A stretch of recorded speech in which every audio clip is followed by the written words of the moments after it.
know the song Sergeant Pepper's Lonely Hearts Club Band? Okay. So we're just going to do the first part of that. It's a pretty short song, and we want you all to sing along with us. So. No, I want to read it.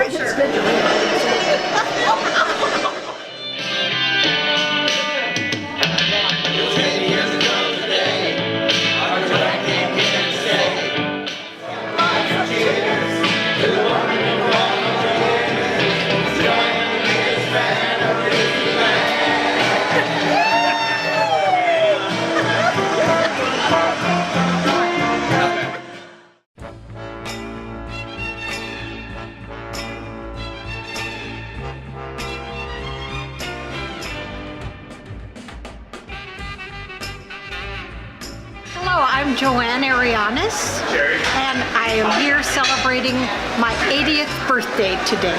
I'm Bob Arianis, Joanne's husband of 58 years, and I've had the joy and the pleasure of a wonderful marriage, frankly.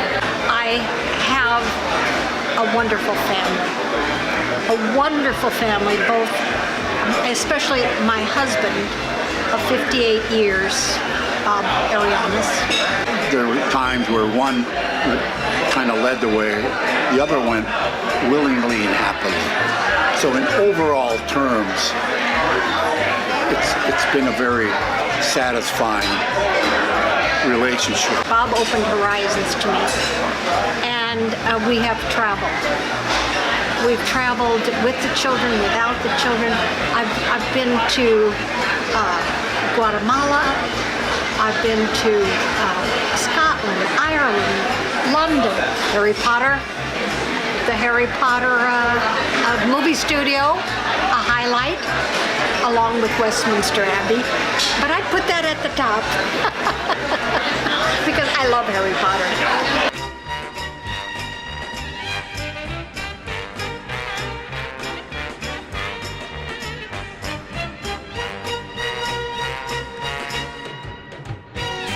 The biggest surprise was when Bob said he wanted to be on the staff of Peace Corps.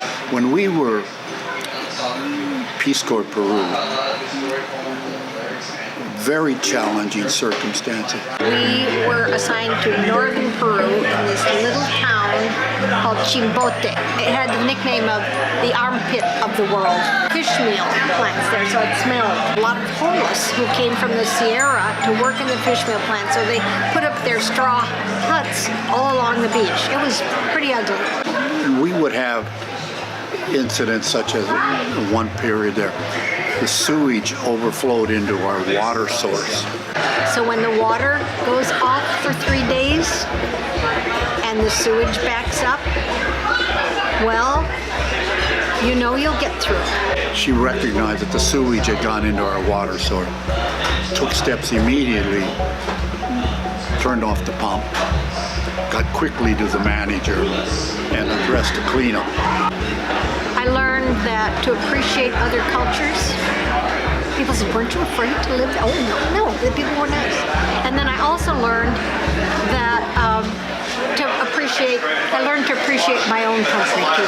I used to take a lot of groups traveling, a lot of university groups traveling, and on several occasions, Bob and Joanne and Aggie went with us on these trips, and so I have a lot of fond memories of and adventures of our trips to Guatemala and to Europe.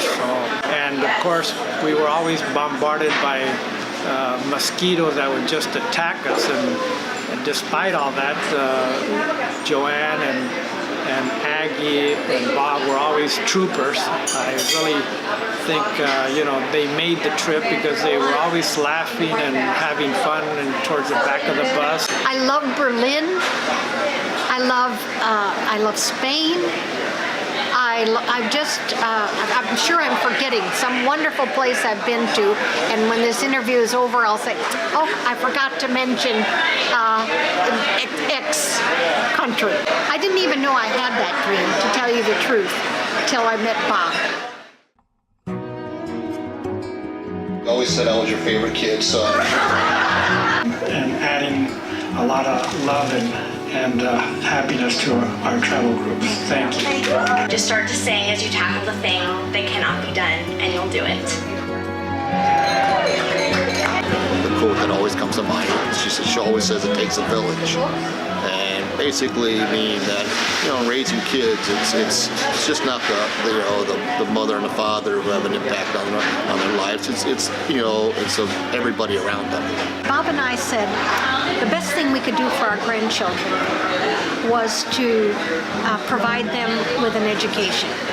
So we've been very involved with them, gone to their back to school nights, contributed to their tuition, attended their special events, their concerts, their graduations, and they are wonderful, wonderful grandchildren. I couldn't ask for more. And we've been very fortunate that, my mom and my dad and my in-laws were a big part of raising Nico and Kate, and they were always around, and they respect their elders and know what's good in values in their lives, and I think it has a large part of their success is due to not only just Liz and I, but just everybody else around them. My mom is is a very grounded, simple person.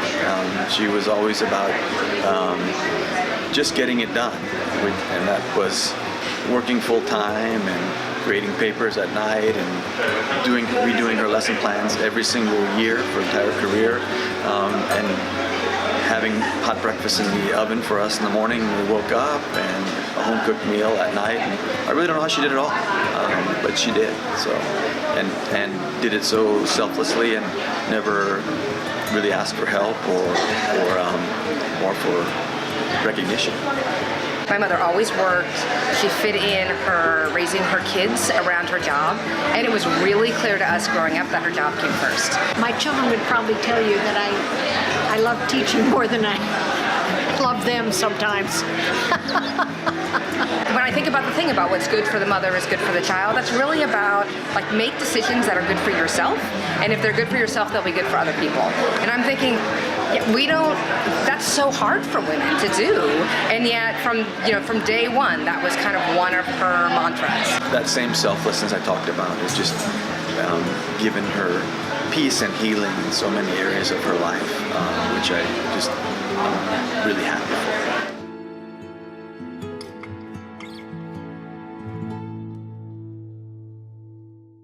She has always been an inspiration for me in playing music and singing, and so I really want to do this for her. So. Thank you. But I miss screaming and fighting, kissing in the rain. It's 2 a.m. and I'm cursing your name. I'm so in love that I acted insane, and that's the way I loved you. Breaking down and coming undone. It's a roller coaster kind of rush, and I never knew I could feel that much, but that's the way I loved you. There's this movie that I think you like. This guy decides to quit his job and head to New York City. This cowboy is running from himself, and she's been living on the highest shelf.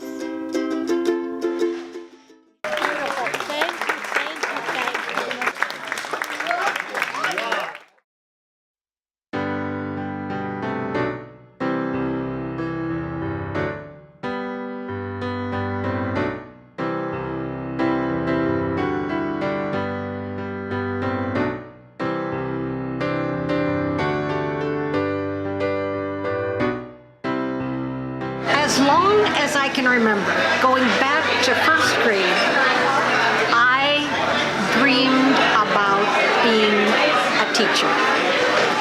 And that interest, that dream, never left me.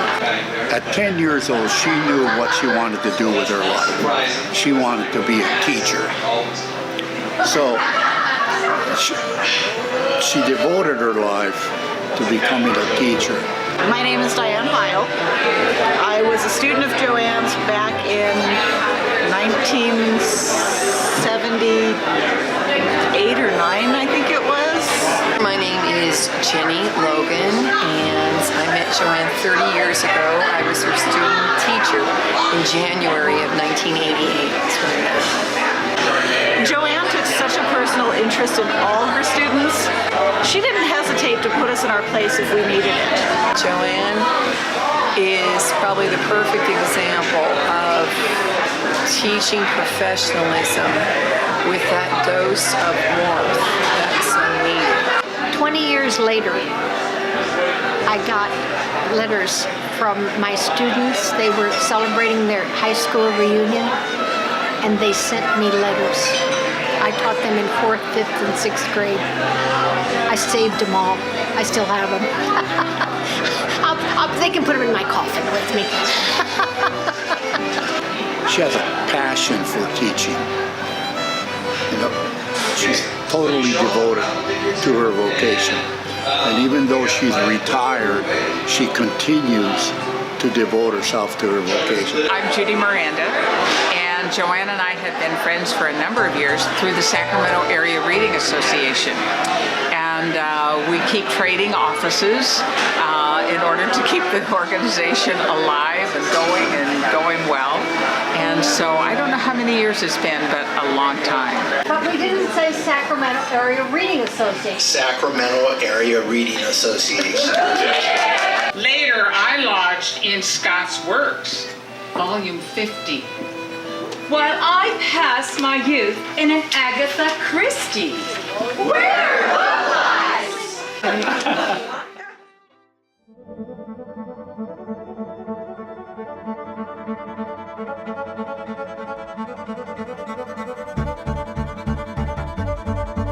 My name is Eleanor Petoskey, and I am a friend of over 40 years with Joanne Arians. Joanne is a genuine person. There's no artifice about Joanne. What I love about Joanne is that she is always very upbeat. You know, she's laughing and talking and telling stories, and she's just really a lot of fun to be around. What Joanne brings to the choir is enthusiasm. Joanne never just walks through it. She's always there. She's engaged. Her heart is 100% into it, as it is in anything that Joanne does. Music and religion is part of her life, so it's not something that is just transitory. She's in there for the long haul, as I am too. So that commitment is not something she has to work up. It's part of who she is. It's part of her fabric. With everything that she does, she brings her faith and her love of God into it. And that impacts all of us. And it's very natural, it's very loving, it's very without a lot of fanfare. It's who she is. And her faith is a part of everything that she does. And we get to benefit from that and be impressed, be influenced by her faith. They used to have trading cards for the Saints, like baseball cards, like we have for baseball players and football players today. And definitely, my mom would have been one of the most sought after cards in that collection. She's been a mother to me as well. And I love her for that. I would say, I have had a lot of wonderful experiences, wonderful, very positive life. I've had a very positive life, so I have nothing to complain about.